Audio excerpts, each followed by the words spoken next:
Pessoal, retornando, agora nós vamos falar das medidas de dispersão, tá? É, as medidas de dispersão, elas auxiliam as medidas de tendência central a descrever conjuntos de dados adequadamente. Elas indicam se os dados estão ou não próximos de uns aos outros, tá? Esse tipo de medida a gente usa bastante para ver se nós não temos escalas muito grandes, né? Por exemplo, é o caso da amplitude total, que ela calcula a diferença do menor valor para o maior. Vamos calcular, que daí fica mais fácil a visualização aqui, ó. Vou fazer o seguinte, ó. Vou chamar a minha base de dados. Chamei aqui minha base de dados. Vou lá chamar minha coluna do cPaulen, né? Vamos ver se o Colab põe aqui. Não pôs. E aí nós vamos chamar o valor max, certo? Que aí eu vou pegar o maior valor da minha base de dados.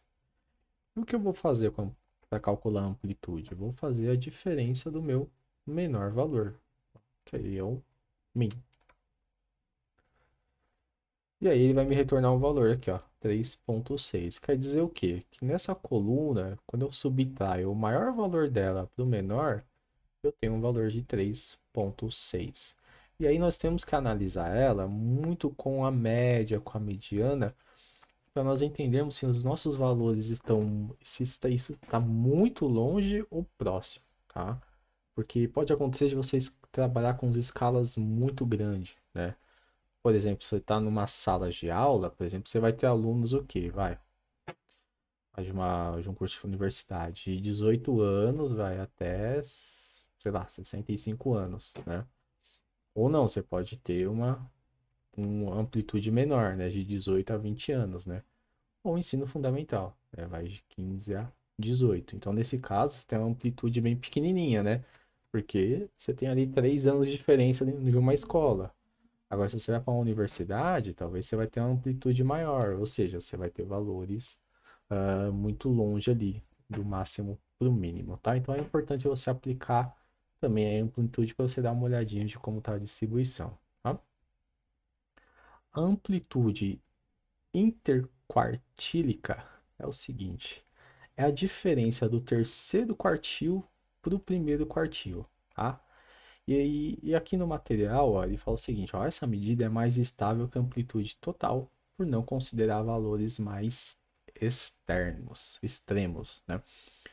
Que nem eu dei o exemplo, né? Aqui no mínimo, lembra do exemplo que eu dei nos vídeos anteriores lá da loja de sapatos? Você tem lá faturamento de 1,2, 1,3 e de repente você tem uns 5.000, né? Se eu faço uma amplitude usando esses valores, eu ia ter um valor um pouco alto, certo? Mas se nós usarmos os quartis, lembra dos quartis, né? Que a gente estudou aqui, eu vou ter ele vai ser menos sensível a outliers, certo? E para a gente calcular isso é bem simples, tá, gente? Eu vou chamar lá a minha base de dados, né? Vou chamar a coluna que nós estávamos utilizando. Se eu passar o comando describe, o que acontece? Ele vai me devolver toda aquela estatística descritiva, certo? Isso daqui eu posso selecionar alguns períodos daqui que eu quero. Por exemplo, se eu quiser pegar a informação do terceiro quartil, eu posso fazer o filtro dela da seguinte maneira: eu posso pegar da posição 6 até a posição 7, que aí seria os 75%. Né? E se eu passasse o parâmetro values, o que acontecer? Ele vai me retornar um array com esse valor, né? Que aí ele vai me devolver um valor sem aquela nomenclatura dos 75%. E aí eu vou copiar aqui, vou fazer menos e vou colar. E vou filtrar o que agora? O primeiro quartil, né? Para eu fazer um menos o outro. Aí é só eu tocar aqui, descer duas casas, né? E fazer o cálculo. Então perceba, ó, a amplitude interquartílica está dando 1,3. Já a amplitude total, ó, deu 3,6. Ou seja, a amplitude está maior aqui. Quando eu faço ela por quartis, veja que ela se torna um pouquinho menor. E aqui ela é menos sensível a outliers, tá? Então pode ser uma ideia mais interessante você usar dessa forma do que dessa, tá? Mas aí eu sugiro você fazer os seus testes, tá? A semi-interquartílica é o seguinte, é a anterior, só que a diferença é que eu vou dividir por 2, tá? Que aí seria uma média das duas, tá? Que aí é 0,65, tá? Outra medida que nós usamos bastante é a variância, tá? A variância, ela é uma medida de dispersão que mostra o quão distante os valores estão da média, tá? Então, basicamente, ela vai pegar registro por registro e vai subtrair da média para nós, tá? Então, eu vou copiar aqui essa coluna, vou copiar, vou colar, vou digitar var, abrir e fechar parênteses. E aí ele vai mostrar aqui, ó, deu aqui 0,68. Então, nossa variância quer dizer que nossos dados estão 0,68 distantes aí da nossa média. E temos também o desvio padrão, que a gente já viu ele lá em cima naquela tabelinha do describe.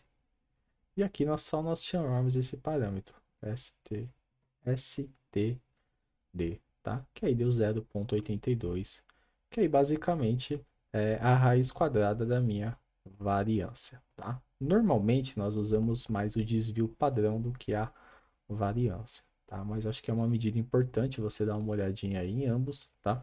Para você entender se os seus dados estão muito distantes da média. Eu uso mais o desvio padrão, que eu acho ele mais interessante. E quando nós aplicamos o describe, né, que nós vimos aqui, ó, ele já traz o valor aqui para nós também, tá? Então quer dizer o que o 0,82? Que os meus dados estão desviando aproximadamente 0,82 da minha média. Quanto mais próximos de zero esse valor, mais homogêneos são meus dados. Quer dizer o quê? Que eles não estão tão distantes da minha média. Quanto maior, mais distante eles vão estar da nossa média, tá? Então aqui, gente, são algumas medidas, tá, que nós usamos para a gente poder entender aí o quão distante estão os nossos dados, tá bom? Então eu vou encerrar por aqui e continuo aí no próximo vídeo.